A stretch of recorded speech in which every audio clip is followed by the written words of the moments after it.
Boa noite a todos, sejam bem-vindos a mais um Evangelho no Lar. Agradecemos a presença. Antes de iniciarmos, faço o aviso que a nossa sessão está sendo gravada para posterior postagem no nosso canal do YouTube. E convido a todos a me acompanhar na leitura do livro Agenda Cristã.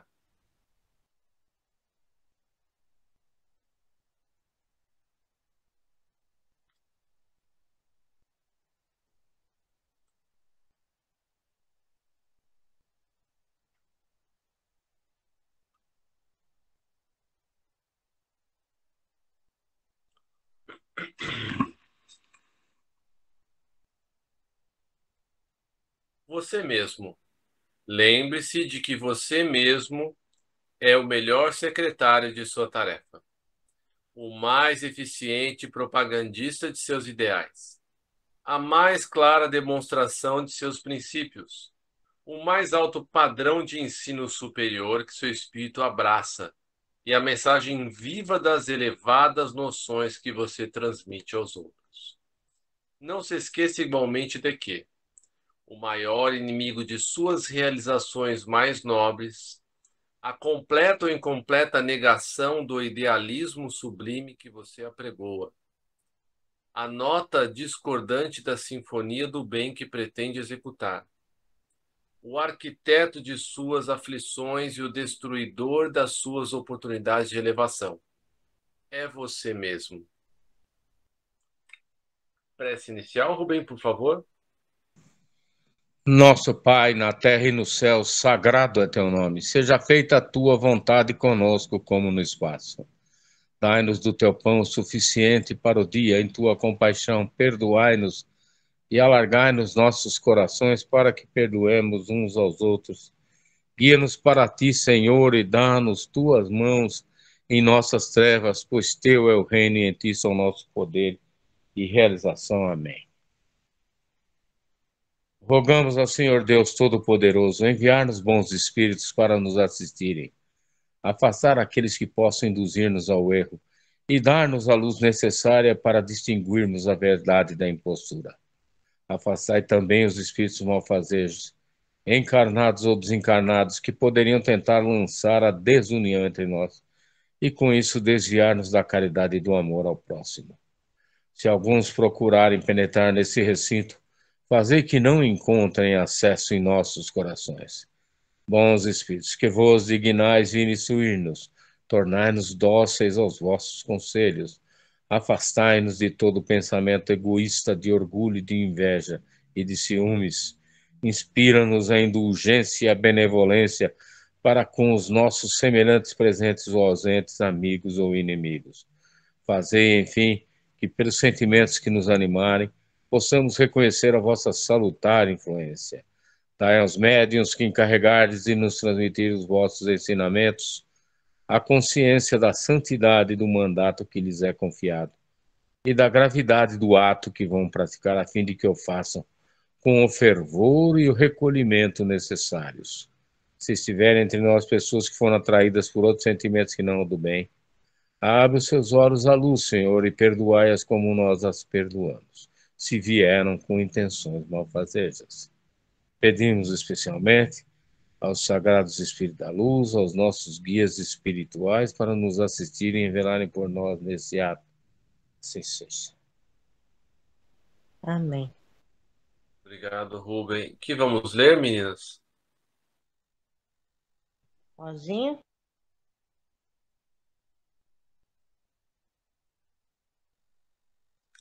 Sem áudio, Roseli. Tá aberto? Agora sim. Eu peguei aqui o Livro dos Espíritos, Ocupação e Missões dos Espíritos, questão 558. Ok.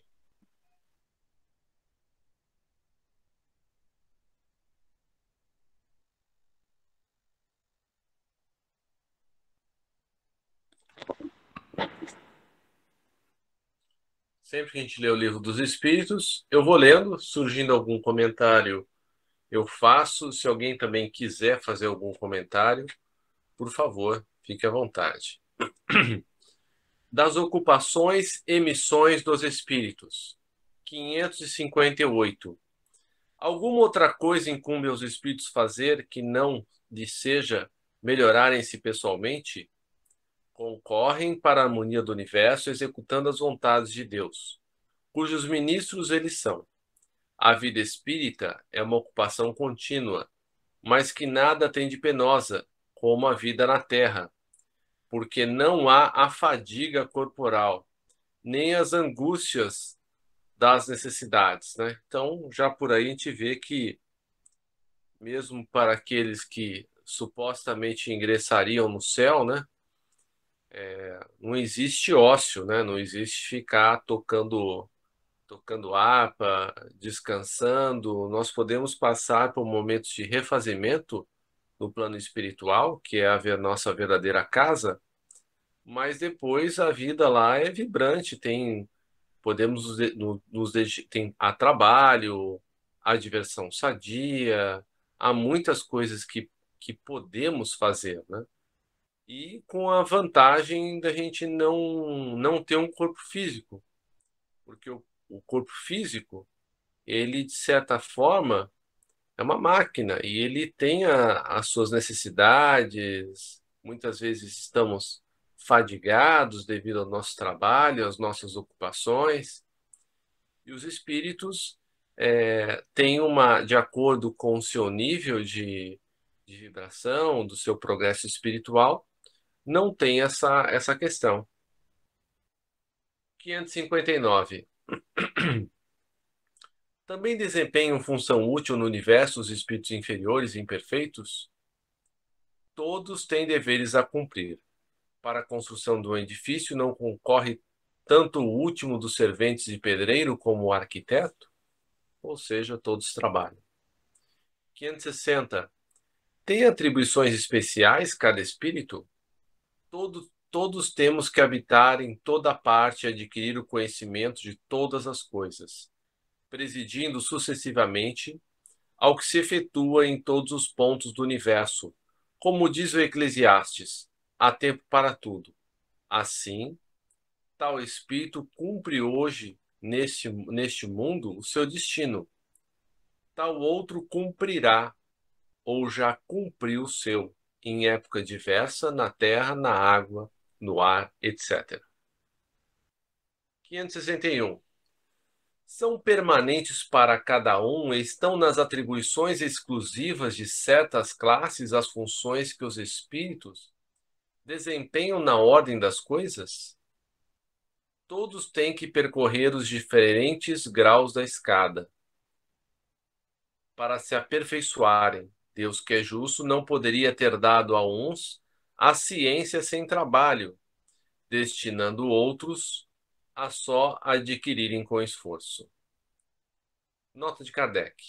É o que sucede entre os homens, onde ninguém chega ao supremo grau de perfeição numa arte qualquer, sem que tenha adquirido os conhecimentos necessários, praticando os rudimentos dessa arte. Ou seja, não existe seres privilegiados da criação, né? Você não nasce anjo, né?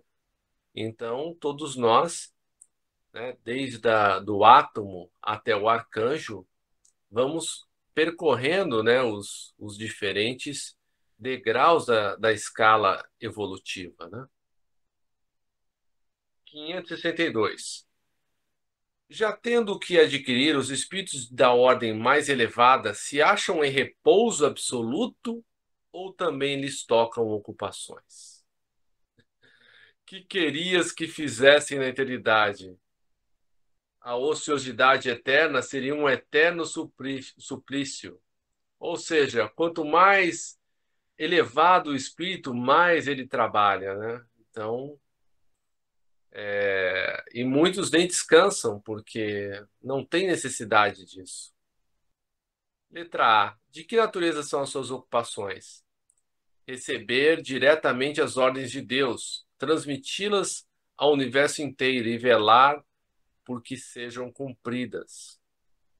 Ou seja, segundo uma palestra do Haroldo, que eu ouvi hoje, né, os espíritos puros, aqueles que não precisam mais reencarnar, eles recebem as ordens diretamente de Deus. Agora, como isso acontece, aí acho que escapa ao nosso entendimento. Para sermos espíritos perfeitos, vamos ter que percorrer todos os degraus da escada, né? Então, seremos cientistas, seremos homens, mulheres, pessoas simples. Nós temos que aprender tudo para sermos perfeitos. Então, por isso que, né, o caminho é longo. 563. São incessantes as ocupações dos espíritos? Incessantes, sim, atendendo-se a que sempre ativos são os seus pensamentos, porquanto vivem pelo pensamento. Importa, porém, não identifiqueis as ocupações dos espíritos com as ocupações materiais dos homens. Essa mesma atividade lhes constitui um gozo, pela consciência que têm de serem úteis, de ser úteis. Então, quanto mais feliz o espírito, mais útil ele é, né? Então, o caráter de utilidade que dá essa felicidade. É por isso que a felicidade aqui na Terra, a felicidade possível é relativa, porque ainda não aprendemos a amar e a servir. Letra A. Concebe-se isso com relação aos bons espíritos? Dar-se-á, entretanto, o mesmo com os espíritos inferiores? A estes cabem ocupações apropriadas à sua natureza. Confiais, porventura, ao obreiro manual e ao ignorante trabalhos que só o homem instruído pode executar? Ou seja, cada um segundo as suas obras. Né? 564. Haverá espíritos que se conservem ociosos, que em coisa alguma útil se ocupem? Bom, encarnados a gente vê um monte, né? E pelo menos falando de mim, eu vejo que durante um bom tempo eu fiquei ocioso do ponto de vista moral e espiritual. Resposta: A, mas esse estado é temporário, dependendo do desenvolvimento de suas inteligências. Há certamente como há homens que só para si mesmos vivem, ou seja, né, eu vivi durante muito tempo para mim mesmo, satisfazendo só as minhas necessidades. Pesa-lhes, porém, essa ociosidade e cedo ou tarde o desejo de progredir lhes faz necessária atividade, e felizes se sentirão por poderem tornar-se úteis. Exatamente o meu caso. Quanto menos eu penso em mim e mais eu desapego, né? Eu procuro de alguma forma ser um pouco mais útil, ainda que seja muito pouco mesmo, mais feliz eu me torno, porque a verdadeira felicidade não está no mundo e nem nas coisas. Referimos-nos aos espíritos que hão chegado ao ponto de terem consciência de si mesmos e de seu livre-arbítrio, porquanto em sua origem todos são quais crianças que acabam de nascer e que obram mais por instinto que por vontade expressa. 565. Atenuam os espíritos em nossos trabalhos de arte? Desculpem. Atentam os espíritos em nossos trabalhos de arte, por eles se interessam? Atentam no que prove a elevação dos espíritos e seus progressos. 566. Um espírito que haja cultivado na Terra uma especialidade artística, que tenha sido, por exemplo, pintor ou arquiteto, se interessa de preferência pelos trabalhos que constituíram objeto de sua predileção durante a vida? Tudo se confunde num objetivo geral. Se for um espírito bom, esses trabalhos o interessarão na medida do ensejo que lhe proporcionem de auxiliar as almas e se elevarem para Deus. Ademais, esqueceis que um espírito que cultivou certa arte, na existência em que o conhecestes, pode ter cultivado outra em anterior existência, pois que lhe cumpre saber tudo para ser perfeito. Ou seja, de artistas, cientistas, professores, humanistas, o que mais nós podemos imaginar? Nós só atingiremos a perfeição quando tivermos proficiência, né, capacidade em todas as áreas do conhecimento. Assim, conforme o grau do seu adiantamento, pode suceder que nada seja para ele uma especialidade. Foi o que eu quis significar, dizendo que tudo se confunde num objetivo geral. Notai ainda o seguinte: o que no vosso mundo atrasado considerais sublime, não passa de infantilidade comparado ao que há em mundos mais adiantados. Como pretenderíeis que os espíritos que habitam esses mundos, onde existem artes que desconheceis, admirem o que aos seus olhos corresponde ao trabalho de colegiais? Por isso disse eu, atentam no que demonstre progresso. Letra A. Concebemos que seja assim em se tratando de espíritos muito adiantados. Referimos-nos, porém, a espíritos mais vulgares, que ainda não se elevaram acima das ideias terrenas. Com relação a estes, o caso é diferente. Mais restrito é o ponto de vista de onde observam as coisas. Podem, portanto, admirar o que vos cause admiração. Algum comentário até aqui?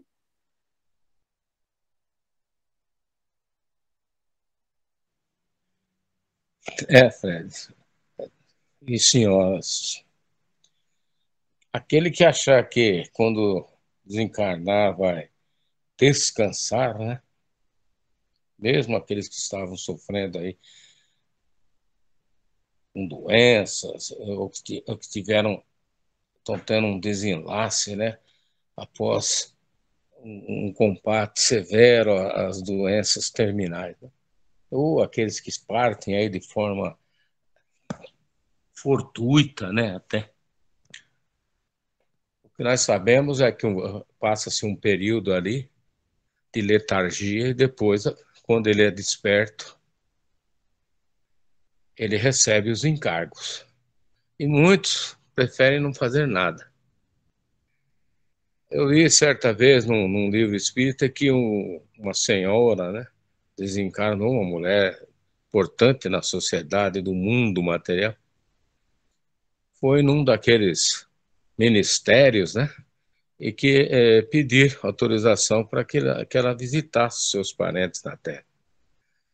E ela pretendia, inclusive, alertá-los para não viver na opulência, né, na ostentação, que isso não seria muito salutar para eles na vida espiritual. Aí o dirigente lá olhou o livrinho sobre as anotações dos trabalhos dela e as folhas estavam todas em branco. Aí ele disse: você trabalhe, cumpra com suas obrigações e volte aqui que aí nós vamos analisar se você tem, né, o direito de volitar até o plano material. Então, em suma, ninguém está acima de ninguém, especialmente no mundo espiritual. É claro que existe uma hierarquia ali. Os espíritos evoluídos, os sofredores, aqueles que estão lutando para obter conhecimento e prosperar, né, espiritualmente. E esse é o caminho que nós temos que trilhar, não, meus irmãos? Obrigado. Obrigado, Rubem. Mais alguém?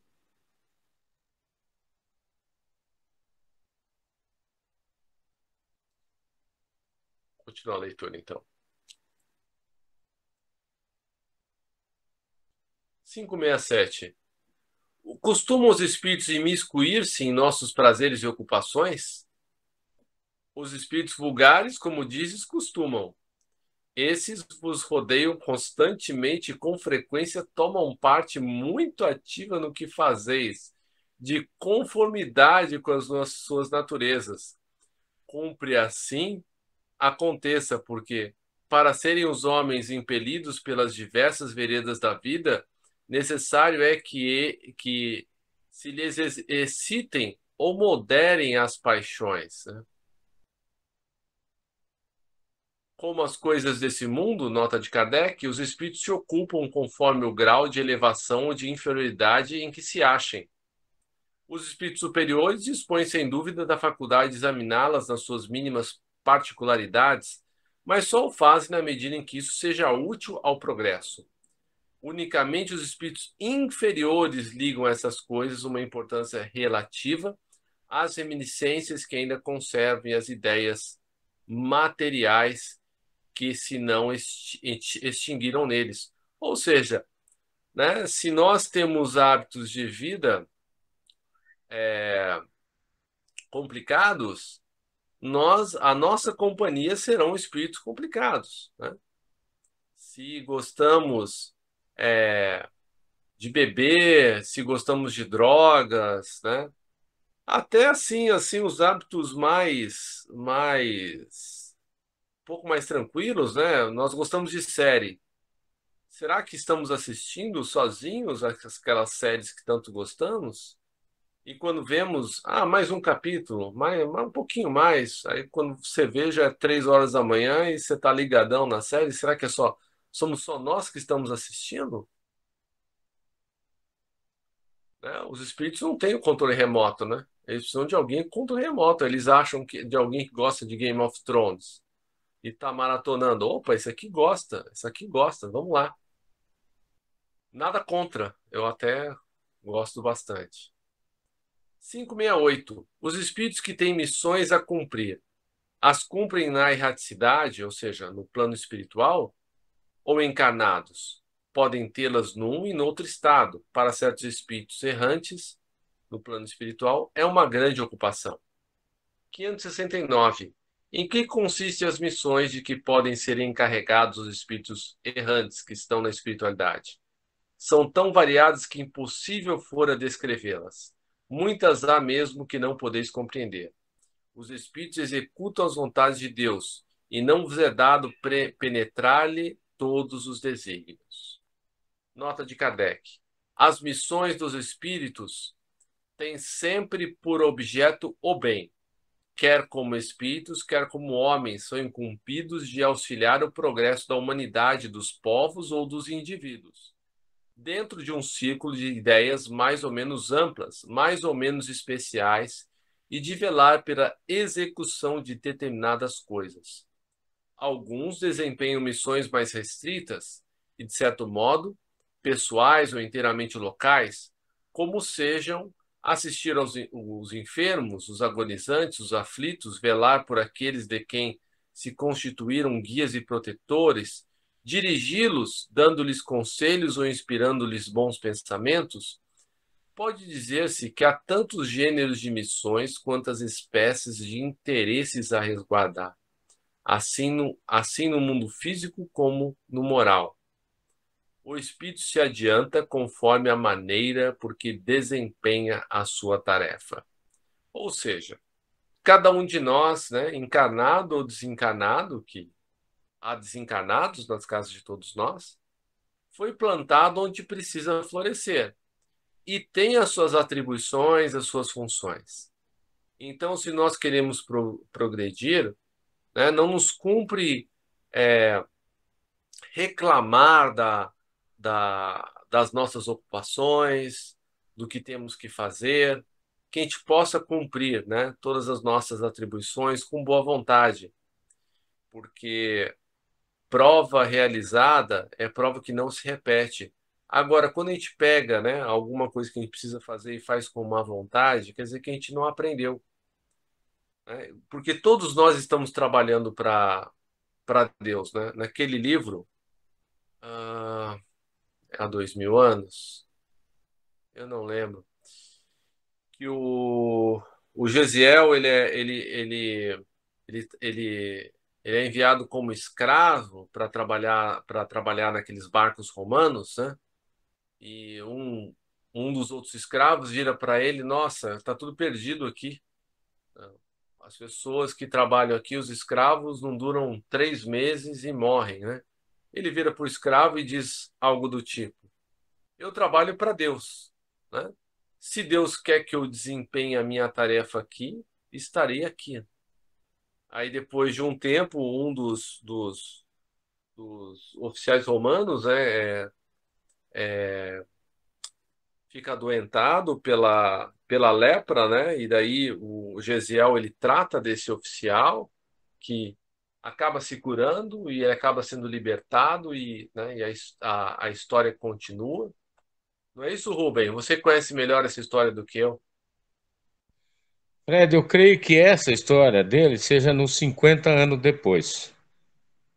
Né, essas todas alocuções nossas aí a respeito desse tema me fez lembrar de uma frase de Mark Twain, o escritor americano. Ele fala: é melhor merecer as honras sem recebê-las, do que recebê-las sem merecê-las. Eu acho que isso condiz com o estudo de hoje, a nossa leitura, não é mesmo? Nada como a humildade, não? Para nos elevarmos. Obrigado. É aquela coisa, né? Todos nós temos direitos e deveres, né? E o Evangelho nos ensina a cumprir os nossos deveres, né? E renunciar aos nossos direitos, né? Tão difícil. Alguém quer fazer mais algum comentário antes de passarmos para as vibrações?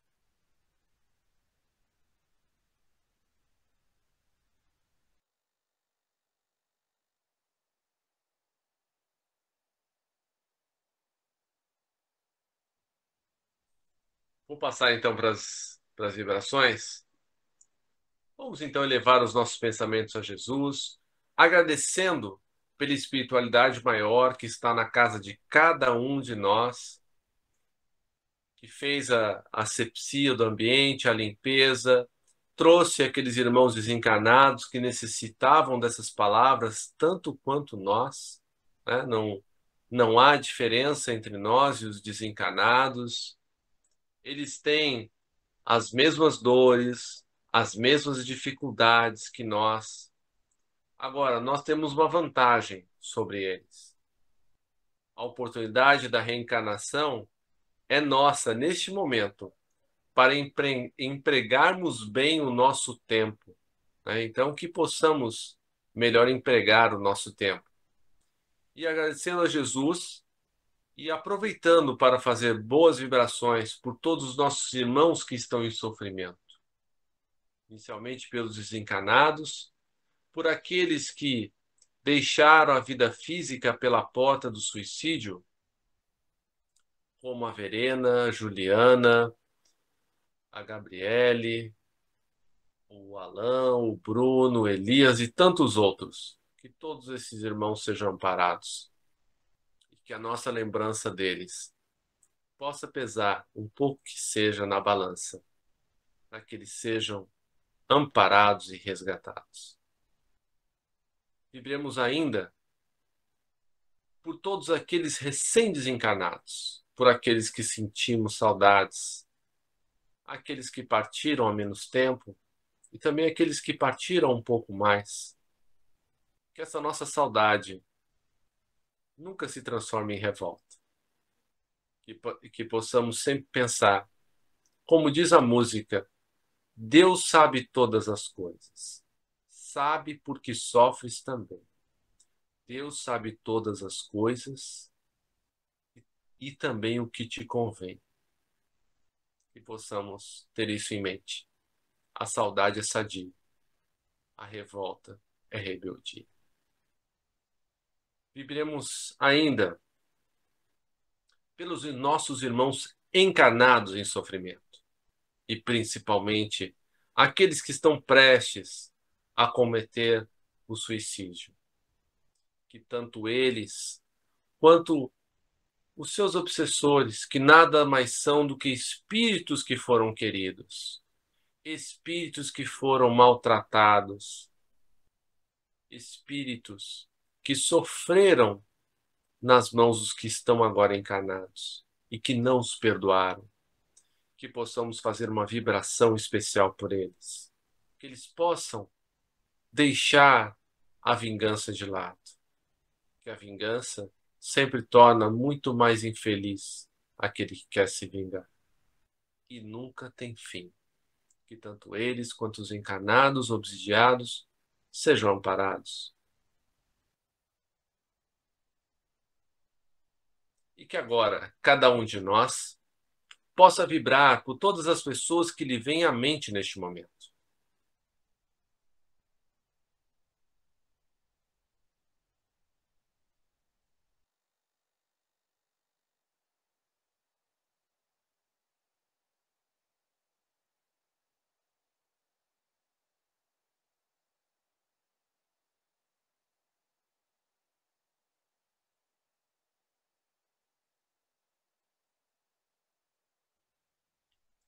Que todos esses irmãos que pensamos sejam amparados.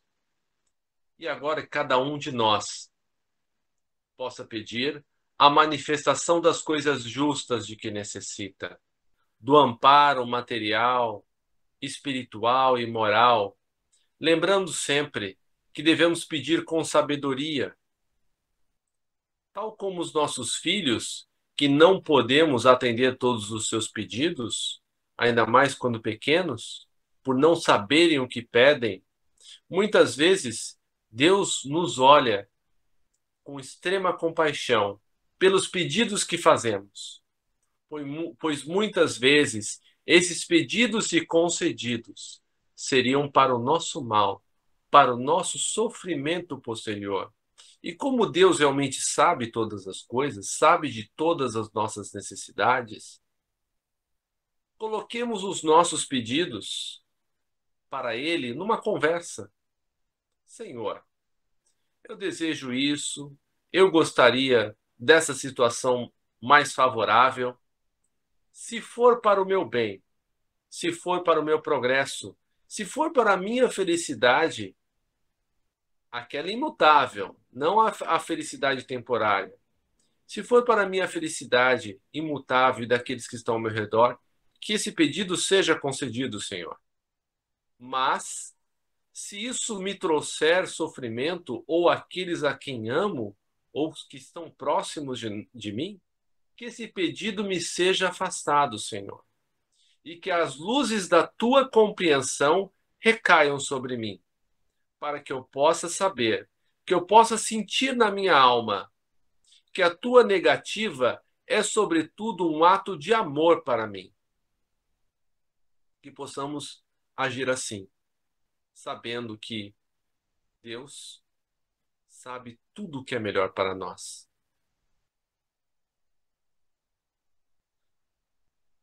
Peçamos também pelos nossos governantes,